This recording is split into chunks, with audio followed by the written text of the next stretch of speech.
Muy buenas noches, bienvenido nuevamente a nuestro ciclo de entrevistas. En esta oportunidad nos corresponde entrevistar a Sergio Morales, que es el gerente del Observatorio de Comercio Lícito y Seguridad de la Cámara Nacional de Comercio. Muy buenas noches, Sergio, ¿cómo estás? Muy buenas noches, Adolfo. Muchas gracias por la invitación. Sergio, antes de partir a los temas que nos competen, me gustaría que hicieras una breve reseña de tu persona, de tu actividad profesional que te ha llevado a dirigir el observatorio y en qué consiste el observatorio también. Bueno, yo soy abogado de la Pontificia Universidad Católica de Valparaíso.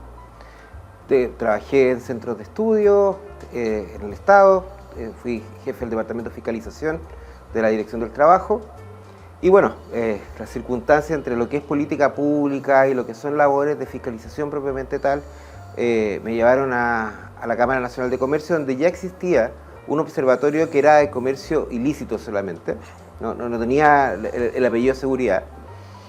Y la verdad es que me pidieron hacerme cargo para volver a impulsar este proyecto, que es un proyecto muy interesante porque ninguna de las otras ramas de la CPC, de la actividad gremial, tiene esta área que se dedica específicamente al tema de seguridad y de comercio ilegal y todas las economías ilícitas en general, no solamente comercio.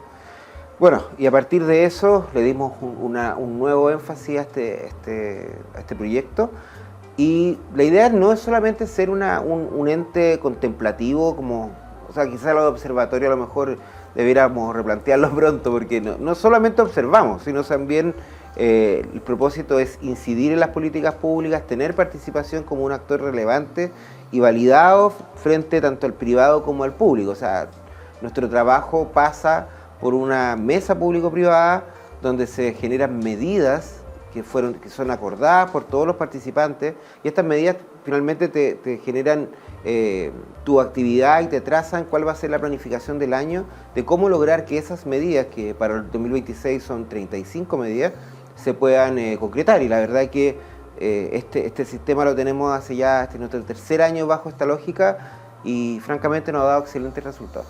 Hablando en simple, para que la gente que está en sus casas entienda bien un poco de lo que estamos hablando. Da tu extensa experiencia sobre lo que es el comercio formal, lícito, ilícito, contrabando. ¿Cuál es el estado actual que el observatorio detecta en lo que son el comercio ilícito, el comercio informal, el crimen organizado, en los barrios comerciales y en los turísticos principalmente, y el impacto que eso tiene en la economía?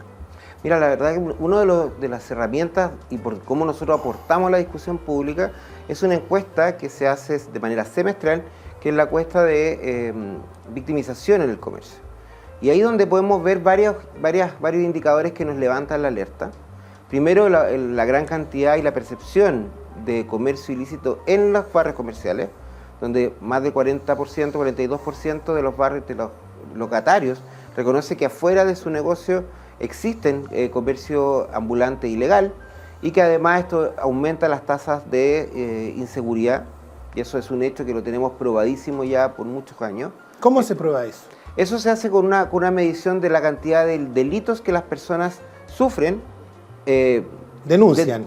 Que denuncian o que sufren, porque ya ese es otro problema. O sea, hoy día hay un 58% de las personas que declara que cuando es víctima de algunos delitos, generalmente delitos de hurto, delitos de daño, no denuncia porque desconfía del sistema, porque es decir, hay un 52% que se estaría denunciando. Exactamente. En términos generales. Solo denunciando. Denunciando. Pero la tasa de satisfacción con el sistema es de alrededor de un 27-25%. O sea, porque muchas de estas causas no se investigan, terminan con archivo provisional, y obviamente eso a las personas no le da ningún incentivo a seguir denunciando. Entonces, tenemos una tasa de percepción. Sí.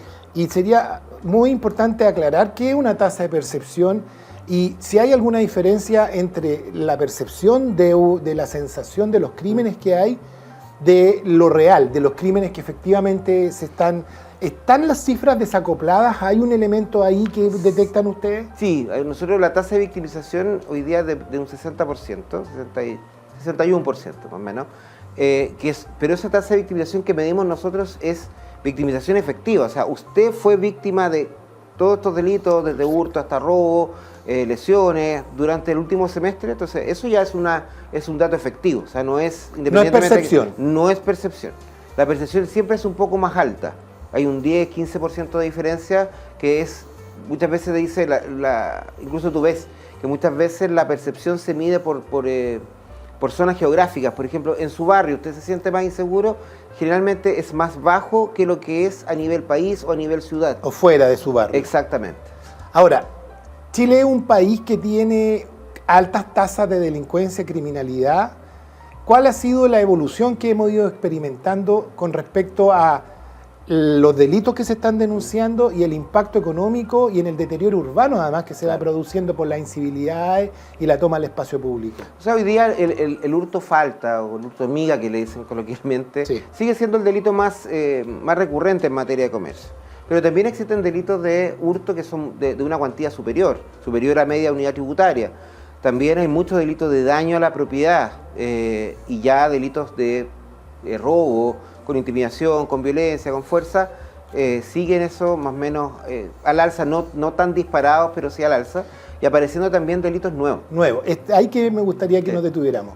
¿Cuáles son esos delitos nuevos y en qué sectores se están produciendo esos fenómenos nuevos criminológicos? Hoy día, bueno, yo creo que el principal de todo esto y donde genera mucho más temor y también expectativa de las autoridades es el delito de extorsión. Un delito de las famosas vacunas que hoy día, aprovechando esta situación de inseguridad que existe en los barrios comerciales, están ofreciendo, entre comillas, servicios de seguridad, a los locatarios, que en el fondo es una oferta, como dice la película, una oferta que no se puede rechazar. Porque obviamente son costos diarios, semanales, que le están cobrando a los locatarios y que saben que en el caso que no lo realicen se pueden ver expuestos, ¿cierto?, a delitos aún mayores. Es decir, se produce el siguiente, el Estado se renuncia al control. Exacto. O no tiene el personal, llega un grupo que ofrece seguridad pero está cobrando por ella y si tú no pagas obviamente te ves expuesto a algún tipo de represalia. Claro, por lo mismo como Cámara nosotros, dentro de lo que te mencionaba, estas propuestas que nosotros hacemos, ya logramos concretar una que es muy importante, que es una colaboración con el Ministerio Público y los barrios comerciales para llevar una campaña para hacer denuncias por el tema de extorsión. Tenemos nosotros hoy día alojado en la Cámara Nacional un canal específico donde logramos contar hoy día con fiscales especializados en el área, con el tema de la prestación de asesoría. Pero ¿cuál es la diferencia de ese canal de denuncia de otros que también existen? ¿Por qué crees tú que hay más seguridad ahí y qué le podríamos decir a las personas, a los comerciantes que se ven expuestos a la extorsión, de que yendo a ese canal no van a tener ningún tipo de problemas de filtración de la información? Porque las denuncias las hacemos nosotros. La Cámara Nacional hace la denuncia. Eso es un primer dato que es importante. Lo segundo es que además tiene asegurado de la asistencia de la unidad de atención de víctimas y testigos para poder darle el apoyo que necesita, y además también tiene fiscales especializados en estos temas. O sea, hay un fiscal por barrio o por comuna. O sea, la idea es que la extorsión se vea como fenómeno, porque sabemos que no son hechos aislados, sabemos que son bandas donde hay una multiplicidad de víctimas, y eso y además nos permite un seguimiento y un contacto directo con la Fiscalía, que quizás en muchos de los casos de una denuncia que uno puede hacer por el canal web del Ministerio Público o directamente en Carabineros, no hay esa capacidad de llevar ese control de los Entonces estados. habría hacerle un llamado a los comerciantes, a los empresarios que están sufriendo extorsión o que saben de extorsión, que acudan al canal de la Cámara Nacional de Comercio, porque es el canal más seguro en este momento para denunciar extorsión. Sí, el llamado a entrar a www.cnc.cl, al canal de denuncia que se llama Extorsión Cero, y poder ahí realizar la denuncia con toda seguridad y de verdad con absoluta confidencialidad. Ahora, conociendo un poco los temores que tiene la gente de hacer denuncia, brevemente, ¿sí? ¿Hemos tenido el nivel de denuncias que esperaban ustedes en este canal? ¿La gente todavía no se acostumbra a esto? ¿Qué nos puedes contar? Tenemos un trabajo ahora que estamos haciendo, por ejemplo, con el barrio MEX, que la idea es poder llevar esto con mayor visibilidad, con metro también, porque esto lo vamos a llevar ahora a las estaciones de metro, centradas en aquellas donde existen hoy día barrios comerciales. Estoy pensando en barrio MEX, en Patronato, en Franklin, por dar una estación central, dar un ejemplo. Porque nosotros hemos detectado también que estas extorsiones se producen principalmente al principio, al principio, para que la gente lo entienda también. Al principio se producen mucho en los grupos de migrantes, en los empresarios migrantes. Teníamos el caso, por ejemplo, de esta tríada china o mafia china que se ha detectado, que ejercía extorsión, pero al principio era sobre chinos.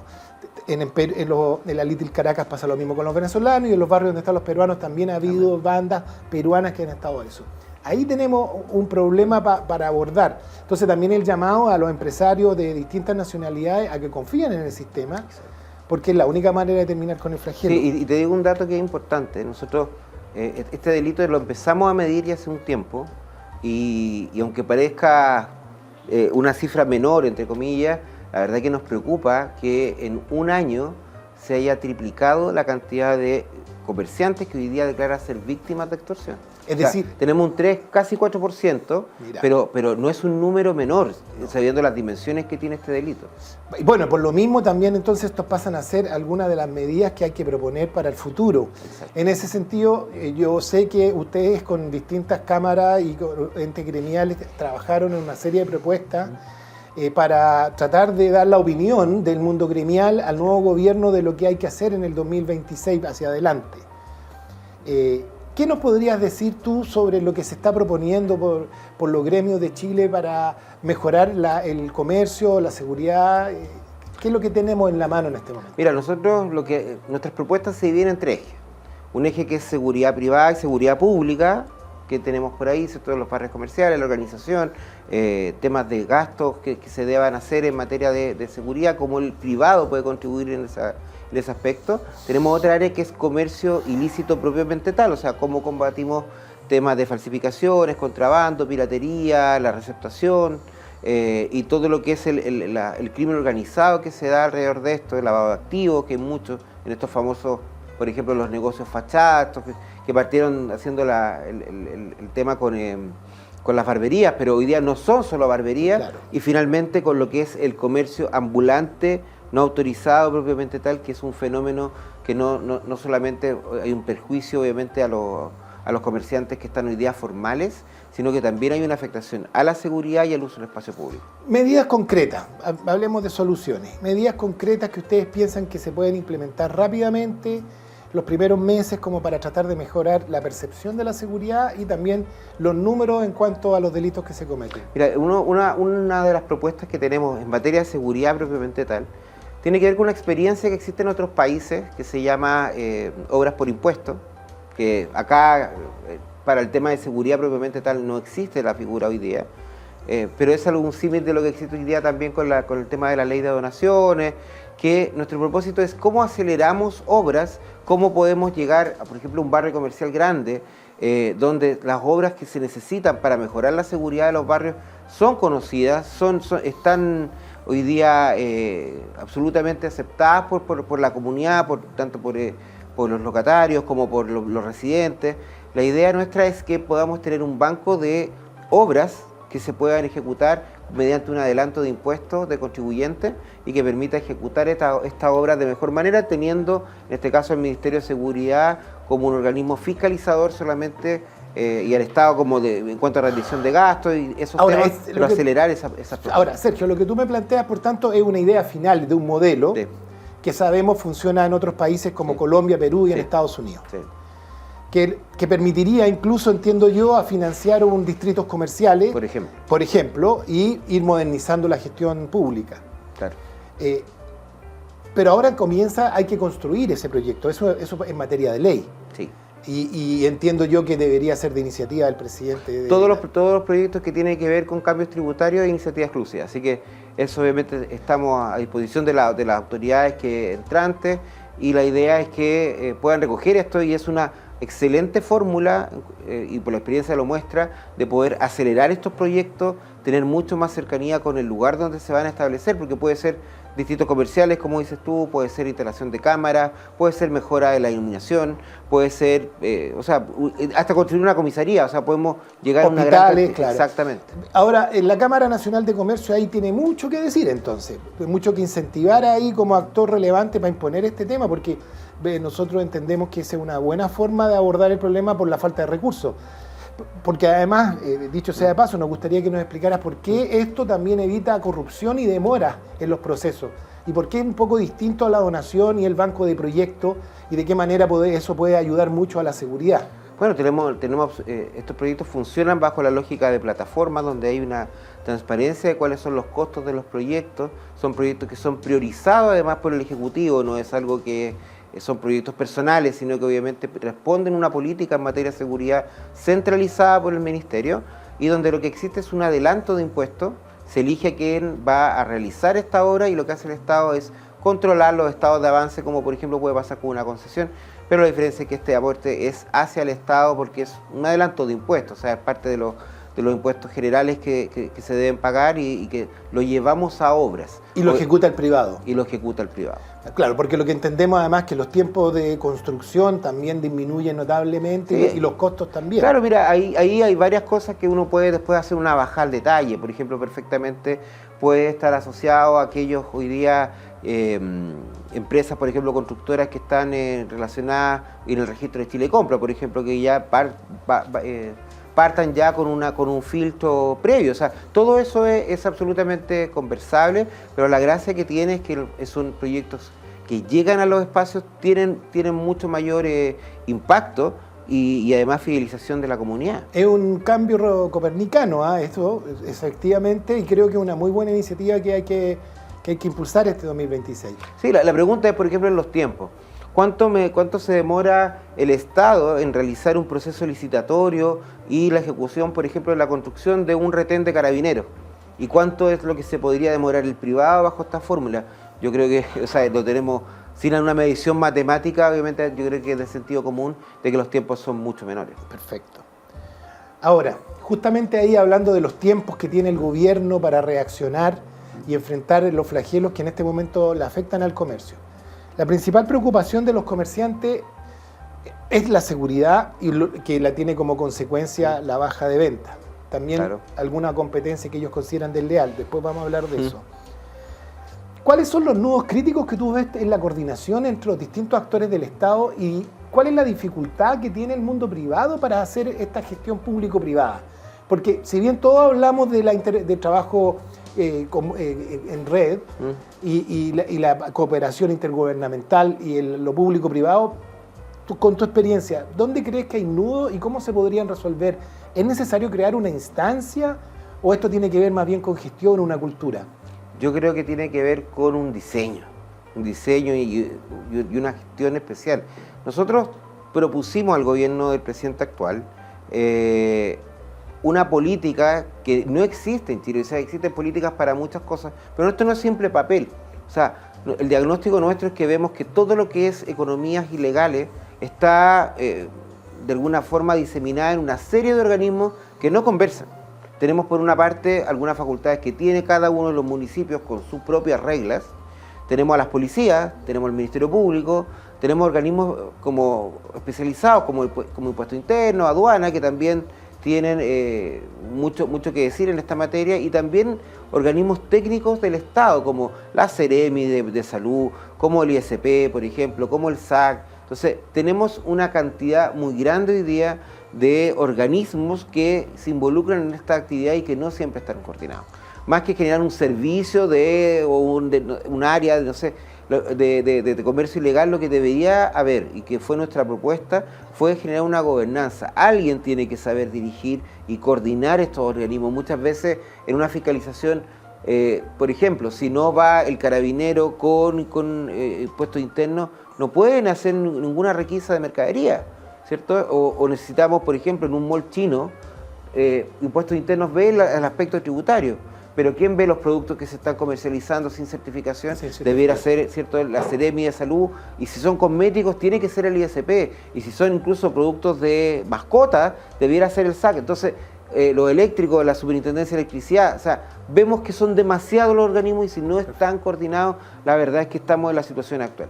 Y tengo que decir solo una cosa, esto se hizo, el 2024 se trabajó todo el año, bajo una fórmula también colaborativa con el privado. Nosotros como Cámara fuimos parte de esa mesa, se hizo el documento, está listo, y la verdad que el compromiso era lanzarlo en diciembre y que fuera una política que trascendiera gobierno. Sí, eso es lo importante, este es un tema, yo creo que hay transversalidad, que hay algo que tenemos que atajar.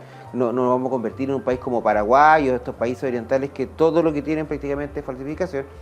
Y la verdad es que este gobierno bajó sus ganas de seguir adelante con este proyecto, lo guardó y lo empezó a bajar de nivel, y hoy día lo tiene bajo una fórmula de una fuerza de tarea que la verdad tuvo una reunión inicial en el mes de noviembre y nunca más hubo ninguna reunión. O sea, esa es otra tarea pendiente que debería la Cámara y los gremios impulsar con el nuevo gobierno. Nosotros vamos a impulsar eso ya está en antecedentes de los equipos, o sea, se entregó incluso a los candidatos cuando todavía no sabíamos quién iba a ser presidente, y hoy día el presidente electo José Antonio Kast también se le entregó este insumo, y pedirle ahora que ya van a nombrar, se están nombrando todas las autoridades, la idea es llegar a ellos, los subsecretarios, ministros, jefes de división, y llegar con esta idea que francamente es una idea que está terminada y que a lo más debiera hacer algunos ajustes, pero es un trabajo muy avanzado. Sergio, te quiero cambiar de tema, pero está muy vinculado a lo que hemos hablado, porque este es un tema que le interesa mucho a la gente, se habla mucho, se opina mucho, a veces sin datos, sobre la ignorancia, y por tanto se genera mucha falsedad de los malls chinos. Y ustedes han tenido una opinión pública sobre su posición respecto al mall chino, pero me gustaría que nos diera cifra de cuántos son realmente los malls chinos. ¿Qué es un mall chino? Porque hay que también conceptualizar qué se entiende por un mall chino. ¿Realmente es una competencia desleal? ¿Es un modelo de negocio? ¿Es una amenaza realmente? ¿Cuál es la posición del observatorio? Bueno, la verdad que la primera pregunta es lo que dices tú, Adolfo, ¿qué es un mall chino? O sea, lo que uno parte de esa premisa, además, hay muchos que se incomodan con la palabra chino, que podría ser mal utilizada como un tema discriminatorio, pero sabemos que no es el contexto, sino una forma de identificar a un tipo de establecimiento. La verdad es que eso hoy día, tanto para quienes dan patentes en los municipios o para quienes hoy día cobran los impuestos como impuestos internos, no existe una definición de mall chino. No existe en la ley. No es como una tienda de retail o como otro tipo de establecimiento. Incluso buscarlo es muy difícil, porque estos generalmente se quedan bajo el código de venta no especializada. Entonces ahí te puede caber de todo, desde un bazar, ¿cierto?, hasta lo que conocemos como mall chino, y esto también dependiendo del tamaño. Generalmente ¿El tamaño será lo que define? Yo creo que tiene que ver con los productos que se venden. O sea, si estamos hablando de productos importados de China, el 90-95% es algo que debiéramos identificar con ese concepto, más allá de quiénes son los capitales, que también puede incidir. Hay algunos que se hacen llamar mall chino directamente, y otros que se esconden bajo otras denominaciones. Claro. ¿Son tantos como se dice? ¿Que está Chile invadido que hay 10 malls chinos por pueblo? Mira, la verdad es que ha habido datos bien disímiles precisamente por esto, porque falta zanjar un poco cuál va a ser esta categoría. Hace poco salió una encuesta que decía un estudio que decía que eran 280. Yo la verdad que los antecedentes que manejamos nosotros y de un trabajo que hoy día está haciendo impuestos internos muy importante, porque se está haciendo cargo de este tema. Nosotros trabajamos muy de cerca con el equipo de la directora de impuestos internos, y ellos están haciendo este catastro, y la verdad es que dando una cifra aproximada, porque todavía se están contando, son más de 1.500. ¿En el país? En el país. ¿Y esa cifra te parece una cifra exagerada? No me parece exagerada, porque sabemos son 346 comunas, hay ciudades pequeñas como el Mue, por ejemplo, que cuenta con 4 mall chinos. Entonces, lo podemos sacar después a escala de ciudades más grandes, Santiago, Concepción, Valparaíso, donde sabemos que existe una gran... ¿Pero cuál es el problema que tuve entonces en el fondo con el mall chino? Yo creo que, mira, primero que todo es una estrategia de negocio, pero al mismo tiempo nuestro tema no es ese, no es que existan, es como antiguamente existían estas tiendas de todo a 1000, todo a 500, y existieron y desaparecieron posteriormente. No es el modelo. A nosotros lo que nos interesa es tener la seguridad de que estos tipos de establecimientos están cumpliendo con la normativa nacional en todos los sentidos. Materia tributaria, materia municipal, materia de higiene y seguridad, materia laboral, materia de los productos que hoy día se están comercializando en estos establecimientos.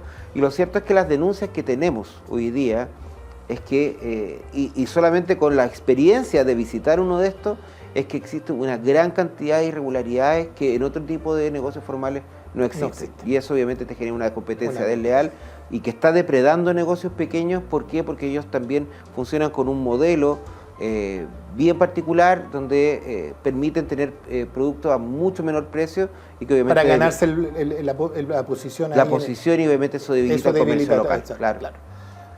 Ya cerrando, Sergio, ha sido un agrado esta conversación, un poco entender cuál es el mensaje que el observatorio, la Cámara, en temas de comercio ilícito y seguridad, le da a todo el ecosistema de los gremios y de la economía en el país. ¿Cómo viene el 2026? ¿Cuál es el mensaje que darías tú? Yo creo que el mensaje, bueno, esperando que este nuevo gobierno de alguna forma dé el énfasis al tema de seguridad, que está muy de la mano con el tema de comercio ilícito. Nuestro propósito es generar conciencia, y creo que lo estamos haciendo de a poco, pero se avanza en esto, y que es que la conciencia existe en cuál es el fenómeno que hoy día está detrás de todo lo que es el comercio ilícito, desde la persona que está vendiendo hoy día alimentos sin ningún tipo de autorización en la calle, hasta quienes hoy día están importando celulares falsificados o estén comercializando productos robados. Todo ese fenómeno sabemos que hoy día está respondiendo a figuras mucho más organizadas en cuanto al crimen, el famoso crimen organizado que tiene que ver precisamente con eso, donde se mueven grandes capitales que muchas veces están relacionados con ilícitos como relacionados con drogas, con armas, con trata de personas. Entonces es un fenómeno muy grande. Necesitamos generar conciencia en las personas de que opten por el comercio formal y que por mismo tiempo también opten por un comercio que sea seguro, porque sabemos que además de la implicancia en crimen organizado y en todo este clavado de activos que existe, a propósito de este tipo de figuras de comercio ilícito, también estamos poniendo en riesgo nuestra seguridad y la de nuestros seres queridos y la salud también de ellos por los productos en los que estamos optando. Ese es un poco el tema, que esto no solamente pasa por la protección de marcas, sino que pasa por un tema de la seguridad del país, de la posibilidad de recaudar fiscalmente, de que tengamos una competencia legal que permita que los emprendimientos hoy día no se vean perjudicados por este tipo de comercios informales, y por sobre todo cuidar la salud y la indemnidad de todas las personas cuando optan por el comercio que sea lícito, que no se van a ver expuestos a perjuicios e incluso pérdidas de vida, como lo hemos visto. Temas, por ejemplo, tan puntuales como las estufas que traen de China y que no vienen con la certificación SEC. Hemos visto incendios, hemos visto muertes que van relacionadas con esto. Lo mismo con intoxicaciones por temas de medicamentos u otro tipo de productos. Incluso los juguetes, que a todo esto es uno de los productos más decomisados por aduana el día de hoy. Muchas gracias, Sergio, por habernos acompañado esta noche. Muchas gracias a ustedes, gracias por la invitación. Bueno, esto ha sido todo por hoy y los dejo invitados para la entrevista de la próxima semana. Buenas noches.